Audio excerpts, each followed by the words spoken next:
असताना आजपासून प्रातस्मरणामध्ये प्रभात समयी यमुनेचं ते पवित्र जलामध्ये स्नान करायचं आहे, तीर्थामध्ये स्नान करायचं. कात्यायनी देवीचं अर्थात त्या ठिकाणी वालुकीची मूर्ती बनवायची. वालुकीची म्हणजे अर्थात वाळूची मूर्ती बनवायची आणि त्या ठिकाणी कात्यायनी देवीला पूजा करून कात्यायनी देवीला मागण्या मागायच्या, कात्यायनी देवीची स्तुती करायच्या. सर्व मंगल मांगल्ये शिवे सर्वार्थ साधिके शरण्ये त्र्यंबके गौरी नारायणी नमोस्तुते. जसं अर्थात तुला त्या परमात्म्याचं अखंड सुख मिळते ना, तेच सुख आम्हाला प्राप्त होऊ नये. आणि म्हणून 1 महिना संपूर्ण झाला. 1 महिन्याच्या नंतर परत तो वेळ, तो महिना आपल्याला सगळ्यांना माहित आहे. कोजागिरी पौर्णिमेची रात्र होती, ज्याला शरद ऋतूची पौर्णिमा म्हणतात. आपल्याकडे त्या पौर्णिमेच्या दिवशी ते दूध घोटून खायचा किंवा पियायचा प्रभात आहे.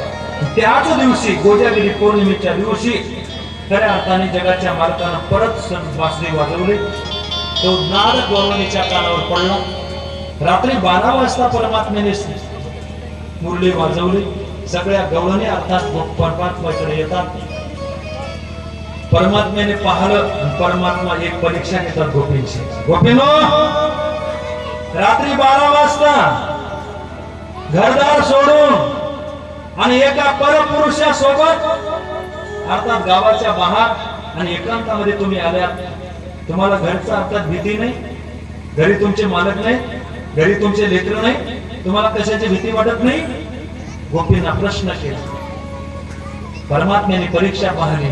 पण सांगू का, पण गोपींना सुद्धा सडेतोड परमात्म्याला उत्तर दिलं. परमात्मा काय बोलता? घरी भीती नाही, घरी पती नाही, आता तुमची कोणी वाट पाहणारे नाहीत. हा गोपी, बरोबर आहे, तुमचं घरी कोणी नाही.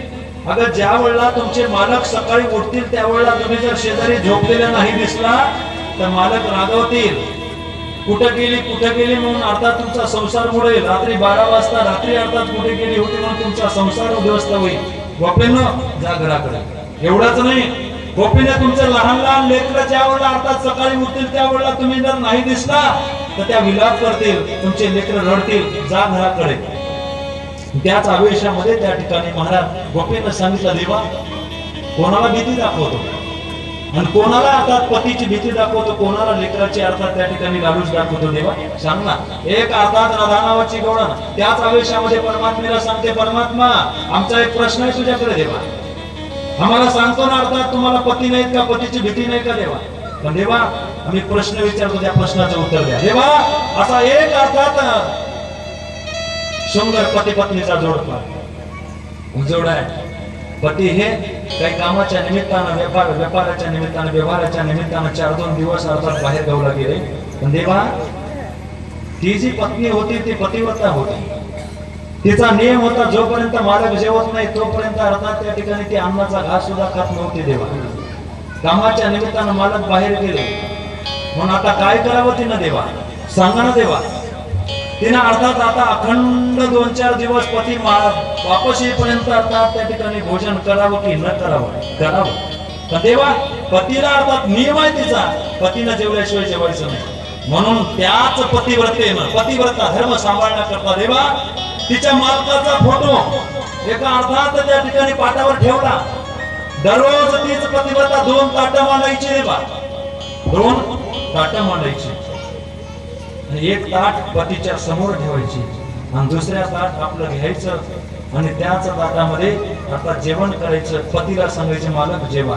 तिचा भाव होता ते अर्थात फोटोच्या दृष्टीनं का होईना मालक जेवताय, भाव होता तिचा आणि त्याच वेळेला ती जेवायची. पण एक दिवसाचा प्रसंग देवा, तिचेच मालक 3-4 दिवसाच्या नंतर घराकडे ज्या दिवशी आले त्याच वेळी सायंकाळ झालेली होती. देवा 2 ताटं वाढून घेतली तिनं. एक ताट फोटोच्या समोर ठेवलं. देवा एका ताटामध्ये जेवायला सुरुवात करणार तेवढ्यामध्ये देवा दारावर थाप पडली, दार उघड. देवा आता त्या पतिव्रतेनं फोटोतल्या पतीला जेव्हा म्हणावं का दारामध्ये खऱ्या आलेल्या पतीला दरवाजा उडून आतमध्ये घ्यावं.